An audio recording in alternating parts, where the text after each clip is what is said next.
Hi friends, welcome back. This is lesson 4 of our Dreams of Joseph project. We're doing a project in the style of the Russian artist Marc Chagall. And so you should have your supplies ready for this project the same as the prior 2 lessons, where you have your cool colors on a palette, your neutral colors, and your warm colors. And of course we need an assortment of brushes, different sizes, some paper towel, a bowl of water, or a sink nearby to keep your brushes clean, and of course your painting. The last time we were together we filled in Joseph's coat. Now that doesn't mean we're necessarily done with Joseph's coat. You probably have all the base colors, so there's no more blank board showing, but we do know from scripture that it was an ornate and multicolored coat. So I would recommend that you do spend some time filling in a lot of embellishments, details, things that are really fine, like buttons or belts, sashes, stitching, zigzag, those types of things that make the coat really ornate and really unique. Now you might have done some, but now that it's dry you can add a lot more. For example, on this original painting that I had done, you see all these embellishments of zigzag and stitching and polka dots. It's even different than the one that I've done this time, and that's okay, because every time I think of Joseph's beautiful, ornate, and colorful coat, different colors pop to mind, different ways that it could look. So you can work on the rest of Joseph's coat at the end of this stage to finish and make it the most beautiful and ornate coat you can think of. Now, there were a lot of common themes in Chagall's work. We know that he had a lot of religious symbolism because he was a devout man. We know that his marriage to Bella was very important to him, and he did a lot of paintings of married couples, of a bride and groom, of he and Bella. Very important to him. We know that his village of Vitebsk was very important to him. He missed it terribly when he had to live in France and then again in the United States. And he loved the rural life of Vitebsk and would often paint subject matter from that. So his themes were things that were really important to him. Now that's something to remember, you as an artist, when you're thinking, what should I draw today? And I do hope that you have days where you just love to draw. You should be thinking of things that are important to you. Are horses, cars, dance, a particular sport, your family, flowers, your pet. So whatever is important to you, those should be the things that you should draw or paint. And the reason is you're passionate about it. You have an interest in it. You probably know more about it than other people or other subject matter, and so that's going to make for better drawing. So if you love cars, and you love to study cars and know all the makes and models, and you love to wash cars and be in cars and look at cars and maybe go to races, then you should be drawing and painting cars because you'll have a better result. So we're doing something in the style of Marc Chagall using similar themes to Marc Chagall. And so the scene that we're doing, of course, is Joseph at the very beginning of the story of Joseph found in Genesis, where he receives the coat from his father and then tells of the dreams that he had, which kind of got him into trouble, if you remember the story. So to continue on where we left off, we still need to fill in some elements at the bottom of our frame before we can move on to the black outlining, and that's the sheaves of grain. And this is an important element in the dream sequence. So for this we want to use a golden yellow color. So I'm going to bring over my palette that has warm colors because I'm going to want to do some mixing in order to achieve a gold. I don't want it to be straight yellow. And so in order to make it golden, I'm going to add just a little bit of brown, a little bit of orange.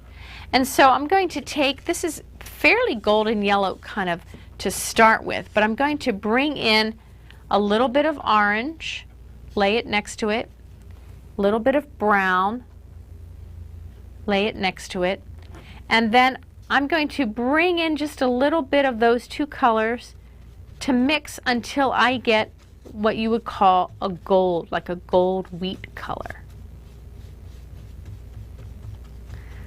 I think I want it a little bit brighter than that. So this is the fun thing about color mixing. You do it until it looks just right. You're doing that in the center of the plate so that you can make a nice puddle. I'm happy with that color, but I'm not happy with this brush. This is far too big for what I have to do in that detail. So I'm going to have to switch out to a much finer brush. You see that? So now I'm going to lay in that gold color, and I'm going to start with the one that's upright because I'm right-handed, so I'm going to work from left to right so I don't smear. If I were to start here, I might wind up going over them. If you're left-handed, you're going to start on this side and work that way. And I'm just going to go up alongside the black strokes that I had already done in this gold color. I'm not worried that I'm filling in, I'm just kind of making them right next to it. And in those little ovals that we painted earlier, I'm dabbing in some of this golden wheat color, because we're going to come back with black later.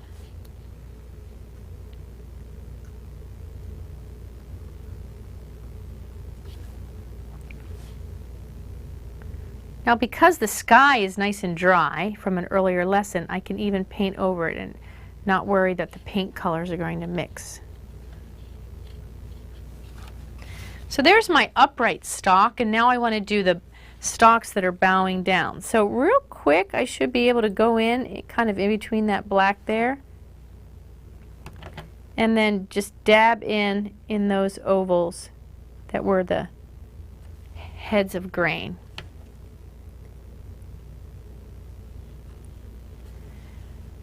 Now, if you're worried if this is not really what grain looks like, remember we talked about when artists use suggestion. I don't really know what kind of grain it was. We're not told. Is it wheat, rye, spelt? We're not sure. We just know they were talking about sheaves of grain, some type of grain. And so I'm suggesting just kind of a generic grain on a stalk with the head at the top that has little seeds where that the grain is stored. And that's what Chagall did too. He would simply suggest.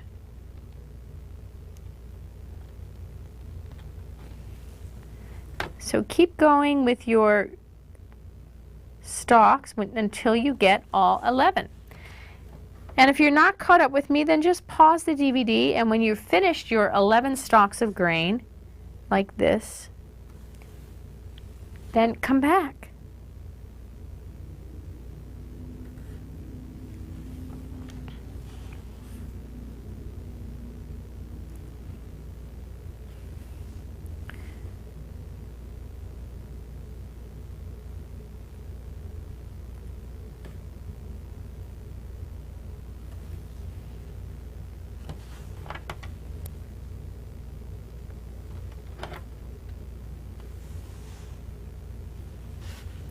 Now, paintbrushes have very flexible tip, right? It's not stiff like a pencil or a marker.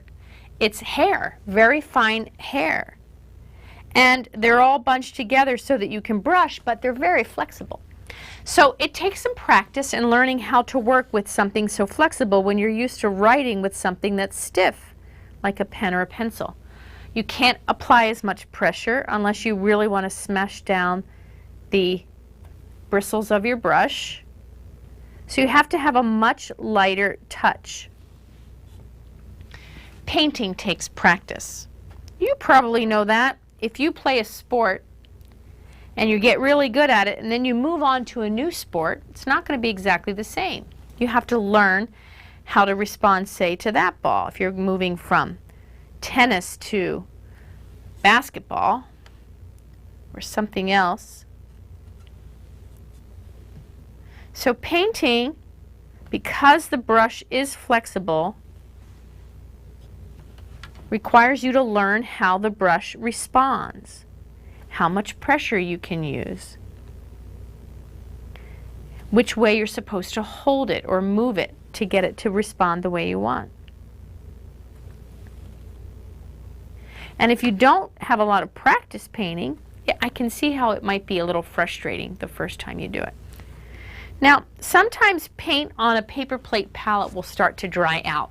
And especially here in the studio, the lights are strong, it starts to dry out. Then I just very gently dip into my water and I kind of rehydrate that little puddle. For this last stalk of grain.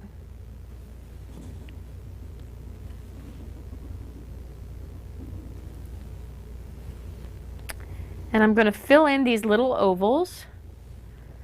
Almost done for the heads of grain. Now you're seeing probably a little bit of my manila board, but I'm going to be coming back with the black. So I have my golden color here. Great. Now what about those sheep? Well, sheep are white. Remember I said if you already have a white board, I still think you should paint in white so it has that brush strokes, because we have the brush strokes showing on all of this. But my board is not white, it's manila color. Okay, so now I'm going to go into my white paint. And this should be really quick. Just kind of wiggle the brush in that cloud type shape. We're just suggesting sheep. Up to the black. And then, while you still have white on your brush, you're going to very gently go into just a teensy bit of the blue with the very edge of your brush, just a teensy bit. And you're coming back into this wet white, and kind of at the bottom of the sheep, you're adding in a little blue as like a shadow on the underside of the sheep and the wool. I'm just kind of wiggling the brush right into that wet white. A wet on wet technique, because I don't want it to be like stripy. I want it to look blended. There. Now, what about details in Joseph's face? Well, faces are tricky to draw, but we know from Chagall's work that he didn't have a lot of detail in faces either. Again, he would suggest some of the key features so you know it was a human, but nothing that distinguishes one person from another person. I want you to look at this painting by Marc Chagall called Let My People Go. This is another one of his Bible illustrations. And of course, Let My People Go, that's the story from Exodus where Moses is pleading with Pharaoh to let the people leave Egypt. Now you look, there's only a suggestion of hands and feet. And I know Moses probably did not go into the court of Pharaoh wearing socks. He probably had on sandals or bare feet. But Chagall chose to not focus on those little details like toes and things like that. He wanted to focus on the overall feeling, the story that you would get caught up in. And so Moses and Aaron both look like they're just wearing socks. Also notice how Chagall used white to help provide focus around the figure of Moses. So we're not going to get too wrapped up in detail, but we might want to put in something. So with your very smallest brush, dip into the brown. And all we're going to do, since Joseph is dreamy, right, we're going to put closed eyelids, which would just be two small U's, like upside down, like a half circle. And a small suggestion of features. Not a lot, right? This is a dream kind of sequence. Not a lot of features. Don't go into no eyebrows, no eyelashes, none of that kind of detail. Just small suggestion. Now, you can skip that part if you like, my friends. You don't have to put in features.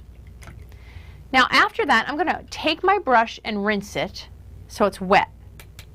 And then with this wet brush, after what I just did, I'm going to go on the one side and I'm going to kind of diffuse it. I don't want it to be, see how I'm kind of going over it? I don't want those features to be real prominent. It's almost like I'm scrubbing it out. This is a dream. It should feel dreamy, almost fairy tale-ish. Now our sheep are done, our sheaves are done, but I noticed we have a lot of areas that require some more specificity with the black. So here's what we're going to do. We're not going to work in the parts that were wet. So we're going to flip our painting upside down. So now the wet sheaves are away from me. And now I'm at the dry part that is the top. It's important every once in a while, friends, to work on your work upside down. When you look at it from a different perspective, you might realize some things that you hadn't seen when you see it the same direction all the time. So frequently when I work, I turn my work upside down. So now I want to take my smallest brush and I'm going to be using black. And I'm going to re-outline things that I want to have re-outlined. If you look at a lot of Chagall's work, you'll notice that his figures are practically drawn in, almost like coloring book pages, but not that thick of a line. And he outlined him either in that wonderful dark Chagall blue or in black, and then painted the rest of the field. So that's what we're doing. So I know I would like to highlight my crescent moon a little more, so I'm going back in with my black around the moon. And I'm doing this quickly, and there's a reason I want you to work quickly. I don't want your lines to become very thick and heavy and even. I'd rather the lines look free and loose and feathery. So that's why you should work fast.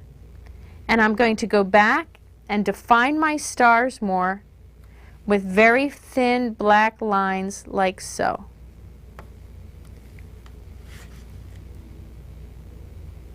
Because this is all dry, I'm able to do that and nothing blends or smushes together. It will work. But I'm being very careful where I lay my hands so I don't drag any wet paint somewhere that I don't want it. That's important. And these are not turning out to look exactly the same, and that's good.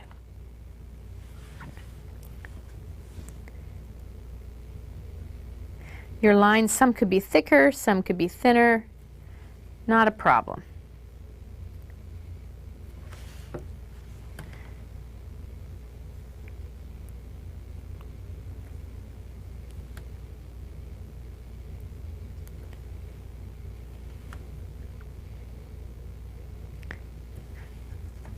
Now, why do you suppose that Chagall say in that illustration of "Let my people go"? Why do you suppose he wasn't concerned about a lot of detail? I mean, what he was trying to do was take a portion of a story that he felt would make a compelling image. And so that scene where Moses is in front of Pharaoh's throne after all that had happened with the 10 plagues, and he finally just says to Pharaoh one more time, "Will you let my people go?" He had the power of God in him then. And so he took that scene because he wanted to get people to read the rest of the story. Friends, that's what we want to do here. Make a scene that's compelling. A lot of bright color. Make people curious. Why are there 11 stars and not 12 or 10? And why is some of the grain up and some of the grain down? So I'm almost done with my 11 stars in the sky here. You can see what I'm doing. I'm kind of redefining their shape a little bit more with the black. I'm not worried about making them all look the same. What I'm just trying to do is help you see that they're stars. Look at that, how that pops now. Now this area up at the top of Joseph's head with his hair is dry, so I'm going to go back in and define that a little more. And it doesn't necessarily have to match what I did the first time. I'm going to put in some waves there. You get to outline what you want. If you want to leave it the way it is, that's fine. If you want to go back and outline some more in black, that's fine. I think I want to do a little bit more around the robe. That really helps those colors to pop. Look at that. Reload your brush as you need it. This is your chance.